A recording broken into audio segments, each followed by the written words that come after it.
So we're going to kind of run through a scenario. I get this one quite a bit of, especially for, my business owners.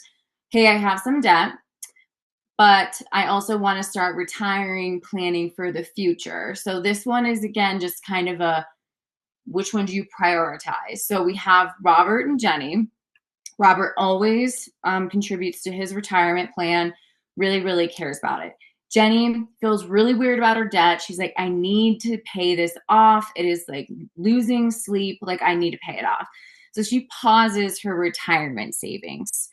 Robert, his retirement savings were earning him a 5%, but his credit card debt is at 24%. So he's netting negative. Yes, there is some compound interest to take into consideration. And that may be the best fit for him. Maybe he can get more than a 5%, but he's not going to get a 24%. He's never going to match that. But again, that may be the best situation for him. Jenny takes a few years off. Then, when she's paid off her debt, she resumes her retirement savings and is now earning that 5%. She's now netting positive. Now she's a few years behind, and that could be, significant or not significant.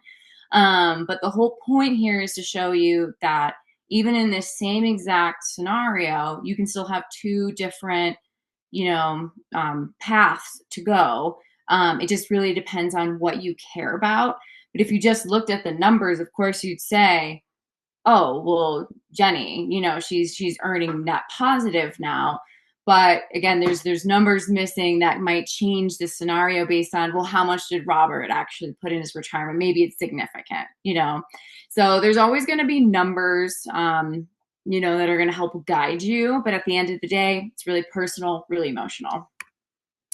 But if, you do have some debt that you just don't feel like you have control of, these are just some things to keep an eye on.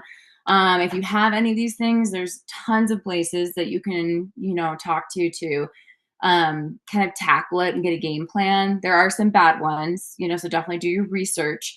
But this is something that I deal with a lot with business owners, because you're wanting to put all this money in your new business and you want to make sure it's successful, but now you're up at night because you have all this debt. So how do you kind of manage that?